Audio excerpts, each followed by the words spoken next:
안수라고 하는 것은 어떤 의미를 가지고 있느냐 하면, 내가 손을 얹은 그 사람과 내가 아이덴티파이 하는 거예요. 동일시하는 겁니다.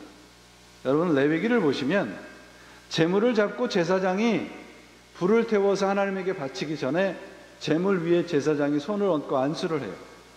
그건 무슨 뜻인가 하면, 저 제물처럼 나도 타서 죽어도 좋습니다 라는 거예요.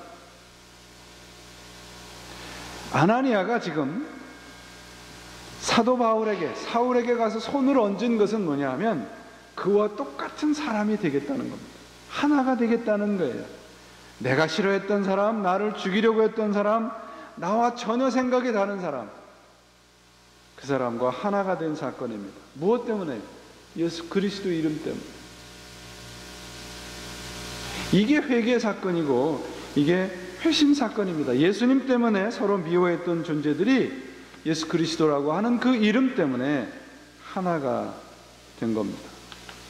종교적인 사람들이 이제로 비로소 신앙적인 사람이 되는 거예요. 그리고 아나니아가 사도 바울에게, 사울이란 청년에게 이렇게 부릅니다. 형제여. 아델포스라고 하는 이 헬라어의 단어는 그리게 델푸스라는 단어에서 유래가 됐어요. 이 델푸스라는 단어의 뜻은 뭐냐면 여인의 자궁이란 뜻입니다. 형제여 불렀다라고 하는 것은 당신과 나는 똑같은 자궁에서 나온 형제입니다. 그런 뜻이에요. 그 뱃속이 뭡니까? 그리스도예요. 예수 그리스도라고 하는 자궁 속에서 나온 한 형제입니다. 불과 얼마 전까지 서로 죽이려고 으르렁댔던, 서로 정말 지독하게 싫어했던 존재들이 그리스도로 인하여 하나가 되는 사건입니다. 알고 보니까 아나니아 자신이나 사울이나 모두 한 자궁에서 태어난 형제였다는 겁니다. 종교적인 사람들이 이제는 영적인 사람으로 변화가 되었습니다. 이것이 아나니아와 사울 두 사람에게 일어난 공통된 변화입니다. 그들은 이후로부터 세상을 바라보는 시각과 사람을 바라보는 시각이 바뀌어졌던 것입니다. 나와 다른 생각, 다른 세계관을 가지고 살아가는 사람들을 품을 수 있는 사람으로 변화된 거예요. 여러분, 이런 변화가 우리들 안에 없으면 우리의 신앙은 뭔가 잘못된 겁니다. 비로소 내가 변화되었다는 것은 내가 보는 그 시선에 그리스도의 은혜라는 안경이 씌워진 거예요. 이것이 기독교의 회심이고 회개의 사건이어야 합니다. 오늘 본문을 보시면 바울이 갈라디아에 있는 교회를 향해서 그 교회를 위해서 예루살렘 교회의 지도자들과 어떻게 협력했는가를 보여주고 있습니다. 그런데 이 지도자들은 어떤 사람들이었는가 우리가 잘 살펴볼 필요가 있습니다. 여기 지도자들로 등장하는 소위 12사도들, 베드로, 야고보, 요한은 유대에서 태어나고 자란 사람들입니다. 그리고 갈라디아 교회 지도자였던 바울과 바나바는 이방인이에요. 외국에서 태어난 사람들입니다. 전혀 다른 사람들이에요. 이들이 복음 안에서 어떻게 더불어서 살아가고 있는가, 그거 우리가 잘 살펴봐야 합니다. 본문 6절을 보시면 저 유명한 이들은 내게 더하여 준 것이 없다. 유명하다는 사람들은 누구냐 하면 베드로, 야고보, 요한, 이런 사도들입니다. 그들이 나에게 해준 것이 없다는 얘기는 그들을 바울 스스로가 무시한 얘기가 아니에요. 복음의 절대성을 가리키는 말입니다. 그들은 귀하고 참으로 교회를 위해서 헌신하는 사람들이지만 나는 그들로부터, 곧 사람으로부터 받은 복음을 전하는 것이 아니다, 그런 말이에요. 내가 받은 복음은 그리스도로부터 받은 복음이라는 뜻입니다. 신앙은 오직 하나님의 말씀에만 의존해야 된다고 하는 것을 보여주는 장면입니다. 여기서 우리가 첫 번째로 살펴봐야 될 것은 뭐냐면 신앙에서 가장 중요한 게 뭔가? 뭐예요, 여러분? 여러분, 신앙을 갖고 살아가는데 가장 중요한 게 무엇입니까? 하나님을 두려워하는 겁니다. 하나님을 두려워할 줄 아는 사람이 되는 거예요. 하나님을 두려워할 줄 아는 사람이 되면 내 멋대로 살 수 없잖아요. 바울은 그 얘기를 지금 하고 있는 겁니다.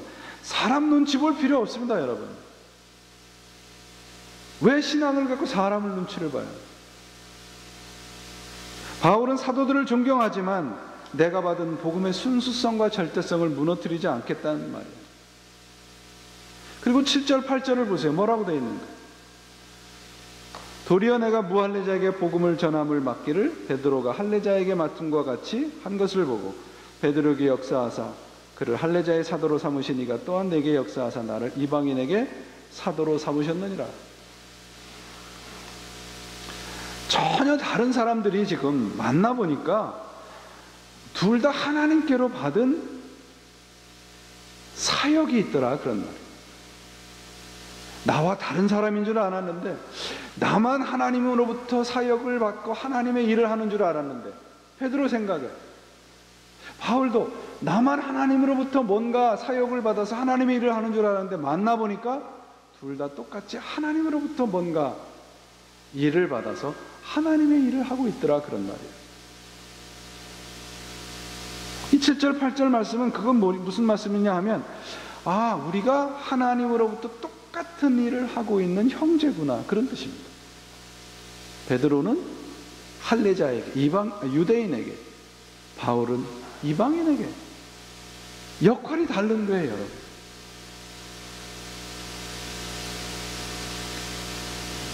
내가 하는 일 참 중요합니다, 여러분. 내가 하는 일. 그러나 옆에 사람이 하는 일도 중요해요. 왜냐하면 하나님으로부터 받은 일이 있기 때문에, 우리 모두는 하나님으로부터 받았기 때문에 그렇습니다. 신앙생활의 아주 중요한 덕목입니다. 여러분, 하나 질문을 하죠. 우리 그 신문이나 이런 데 보면은 이렇게 비슷한 그림이 이렇게 하나의 그림이 있고 옆에 또 다른 그림이 있죠. 두 가지 그림을 놓고 서로 다른 그림, 다른 것을 찾는 게임을 무슨 게임이라고 그래요? 예? 한 번도 안 해보셨어요? 성경만 보시나 보죠? 네?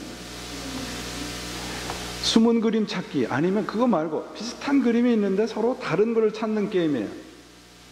그 제목이, 그 게임의 이름이 뭐냐면 틀린 그림 찾기예요. 자세히 들어보세요. 다른 그림 찾기가 아니라 틀린 그림 찾기라고 되어 있어요. 제가 이걸 교육방송에서 본 거예요. 그걸 왜 틀린 그림 찾기라고 그래요? 그러고 물어봤더니 왜요? 우리 한국 분들은 다르다는 말과 틀리다는 말을 섞어 사용합니다.